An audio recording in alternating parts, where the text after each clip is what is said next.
Assalamualaikum warahmatullahi wabarakatuh. Selamat pagi anak-anak. Berjumpa lagi dengan Bu Enggar di pembelajaran IPA. Ini kita akan belajar di tema 3, peduli terhadap makhluk hidup. Dengan subtema 3, ayo cintai lingkungan. Dengan KD 3.1 menganalisis hubungan antara bentuk dan fungsi bagian tubuh pada hewan dan tumbuhan. 3.8 menjelaskan pentingnya upaya keseimbangan dan pelestarian sumber daya alam di lingkungan. Dengan tujuan pembelajaran, siswa mampu menjelaskan manfaat dari peduli dan melestarikan sumber daya alam dan lingkungan dengan tepat.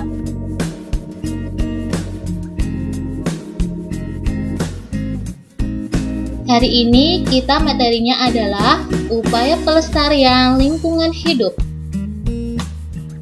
Apa sih pengertian lingkungan hidup itu? Pengertian lingkungan hidup adalah kesatuan ruang dengan semua benda, daya keadaan, dan makhluk hidup, termasuk manusia dan perilakunya, yang mempengaruhi kehidupan dan kesejahteraan manusia serta makhluk hidup lainnya. Lingkungan di luar suatu organisme yang terdiri atas organisme hidup seperti tumbuh-tumbuhan, hewan, dan manusia.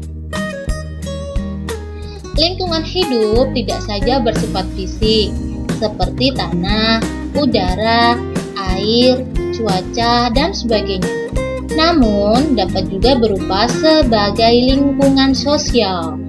Lingkungan sosial meliputi antara lain semua faktor atau kondisi di dalam masyarakat yang dapat menimbulkan pengaruh atau perubahan sosiologis, misal ekonomi, politik, dan sosial budaya.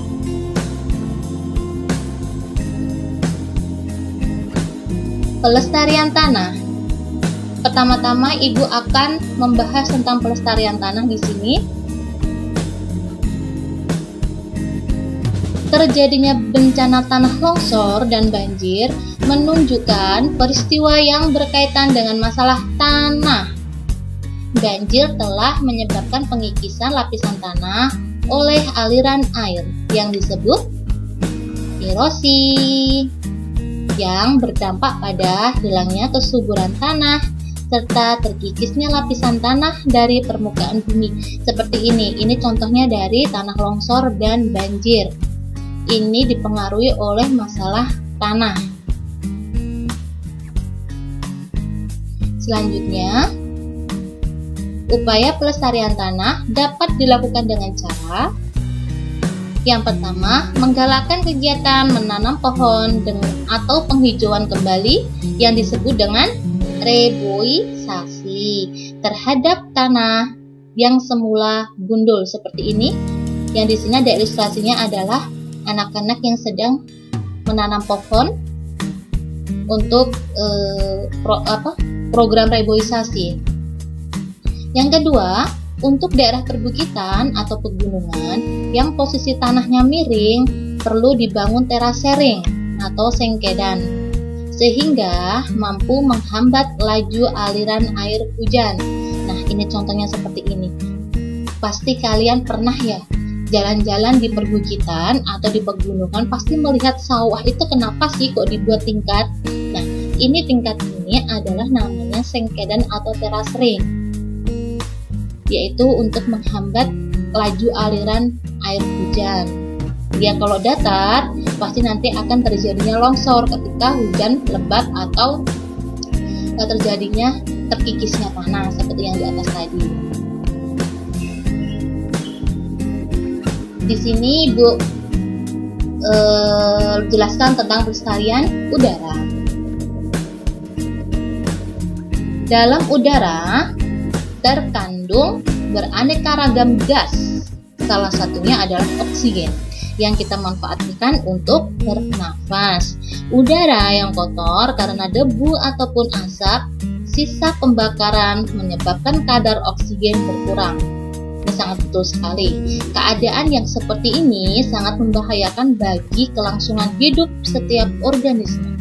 Maka perlu diupayakan kiat-kiat untuk menjaga kesegaran udara lingkungan agar tetap bersih, segar, dan sehat. Coba kalian perhatikan. Nah, di sini betapa segarnya udara pagi ataupun bahkan siang ataupun sore kalau udara ini bersih, tanpa polutan, tanpa polusi. Nah, contoh seandainya di lingkungan kalian, di sekitar rumah kalian ada asap pembakaran sampah contohnya, itu pasti kalau sampai masuk rumah, asap itu kalian pasti susah untuk bernafas. Betul atau tidak? Itu pasti karena kadar oksigennya itu berkurang karena terlalu banyak asap sisa pembakaran dari sampah tersebut. Baiklah, di sini ada upaya yang dapat dilakukan untuk menjaga agar udara tetap bersih dan sehat sebagai berikut. Yang pertama, menggalakkan penanaman pohon ataupun tanaman hias di sekitar kita. Yang kedua, mengupayakan pengurangan emisi atau pembuangan gas sisa pembakaran, baik pembakaran hutan maupun pembakaran mesin. Yang ketiga, mengurangi atau bahkan menghindari pemakaian gas kimia yang dapat merusak lapisan ozon di atmosfer.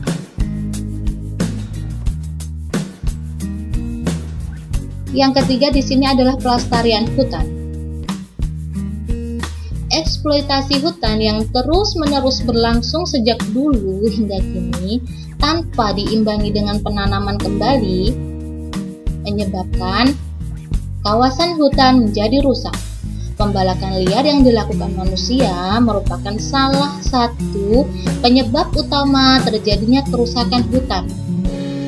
Padahal hutan merupakan penopang kelestarian kehidupan di bumi, karena hutan juga merupakan penghasil oksigen, penahan lapisan tanah, dan menyimpan cadangan air. Maaf ya, ini salah ketik di sini adalah untuk menyimpan cadangan air.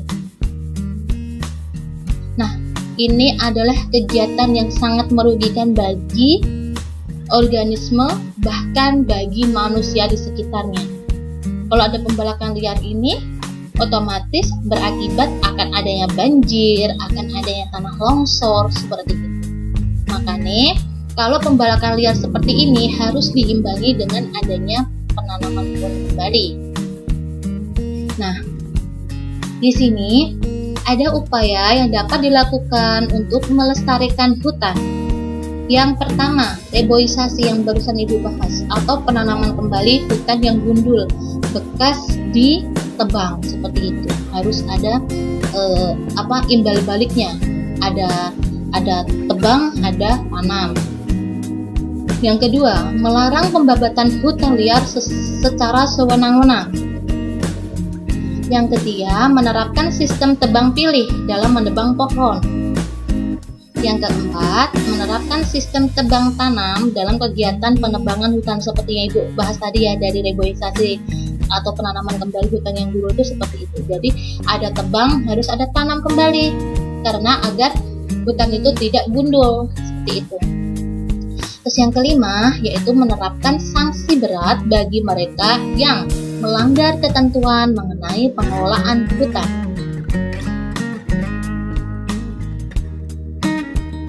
Pelestarian laut dan pantai. Kerusakan biota laut dan pantai banyak disebabkan karena ulah manusia itu sendiri. Pengambilan pasir pantai, karang di laut, pengerusakan hutan bakau merupakan kegiatan-kegiatan manusia yang mengancam kelestarian laut dan pantai. Terjadinya abrasi yang mengancam kelestarian pantai disebabkan telah hilangnya hutan bakau di sekitar pantai yang merupakan pelindung alami terhadap gempuran ombak. Nah, seperti ini. Ini akibat dari kalau kita merusak biota laut atau pantai, merusak seperti hutan bakau. Karena hutan bakau itu sangat bermanfaat ya biar bisa bisa melindungi gempuran dari ombak seperti itu. Terus di sini ada upaya yang dapat dilakukan untuk melestarikan laut dan pantai. Yang pertama, melakukan reklamasi pantai dengan menanam kembali tanaman bakau di areal sekitar pantai. Ketiga, melarang pengambilan batu karang yang ada di sekitar pantai maupun di dasar laut, karena karang merupakan habitat ikan dan tanaman laut. Jadi, ibu minta sama kalian, kalau kalian itu bermain di pantai, jangan sampai mengambil karang di laut. Kasihan, karena itu merupakan tempat habitatnya ikan atau biota laut. Karena itu termasuk pengrusakan pantai atau laut. Terus di sini yang ketiga, melarang bahan peledak dan bahan kimia lainnya dalam mencari ikan. Melarang pemakaian melarang pemakaian bahan peledak di sini. Biasanya kalau orang itu kalau mau mencari ikan lebih instannya yaitu pakai bahan peledak atau bahan kimia. Tapi itu adalah hal yang tidak bagus karena akan mempengaruhi biota laut yang lainnya. Di sini yang keempat, melarang pemakaian pukat harimau untuk mencari ikan. Ada yang tahu pukat harimau itu bagaimana bentuknya? Ini Bu kasih contoh ya, ini pukat harimau. Seperti nelayan yang mau mengambil ikan yang mau memakai seperti jaring tapi dia yang sangat lebar, yang biasanya itu dioperasikan oleh mesin, dengan cara dikelilingin gitu, satu tempat gitu ya, satu tempat. Oh ya, ini tuh banyak ikan ya. Nah itu dikelilingi oleh jaring-jaring yang merupakan yang dimaksud dengan pukat harimau seperti ini. Terus pelestarian flora dan fauna. Kehidupan di bumi merupakan sistem ketergantungan antara manusia, hewan, tumbuhan, dan alam sekitarnya. Terputusnya salah satu mata rantai dari sistem tersebut akan mengakibatkan gangguan dalam kehidupan. Kelestarian flora dan fauna merupakan hal yang mutlak diperhatikan demi kelangsungan hidup manusia. Ini betapa aslinya kalau kita itu mempunyai hutan yang asri, yang rindang, di mana di situ terdapat fauna-fauna yang indah, pemandangan yang indah, udara yang bersih dan sehat seperti itu. Nah, di sini ada lagi upaya yang dapat dilakukan untuk melestarikan flora dan fauna, yaitu mendirikan cagar alam dan suaka marga satwa. Melarang kegiatan perburuan liar, biasanya itu kebanyakan pasti berburu burung seperti itu ya, biasanya kebanyakan orang kadang menjual seperti itu burung-burung yang bagus, biasanya pasti itu.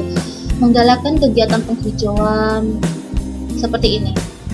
Ini ada suaka marga satwa yang ibu kasih contoh itu dari Muara Angke, yaitu di sini itu terdapat banyak sekali berbagai macam flora dan fauna.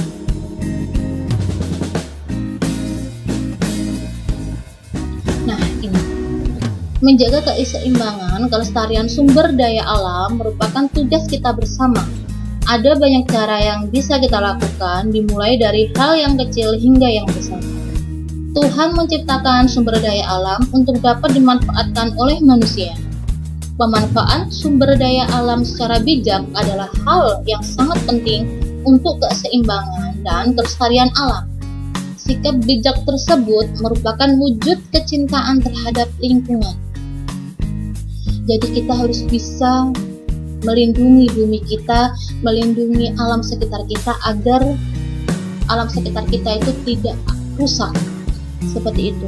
Karena sampai itu terjadi, kita juga yang akan mengalami akibat dari kerusakan alam tersebut. Baiklah, ini Ibu terima kasih atas perhatian kalian hari ini. Ibu mau semoga kalian di hari ini belajar dengan baik, tenang, dan tetap menggunakan masker dengan benar ketika kalian keluar, menjaga jarak, dan hindari kerumunan ketika di luar, dan mencuci tangan pakai sabun atau cairan pembersih tangan. Dan selalu menjaga kesehatan, tetap stay at home, Ibu ucapkan itu. Dan yang terakhir ini adalah semangat belajar. Kalian harus tetap semangat belajar walaupun adanya pandemi seperti ini. Tetap jaga kesehatan ya anak-anak ya. Ibu akhiri. Selamat pagi. Wassalamualaikum warahmatullahi wabarakatuh. Bye-bye anak-anak.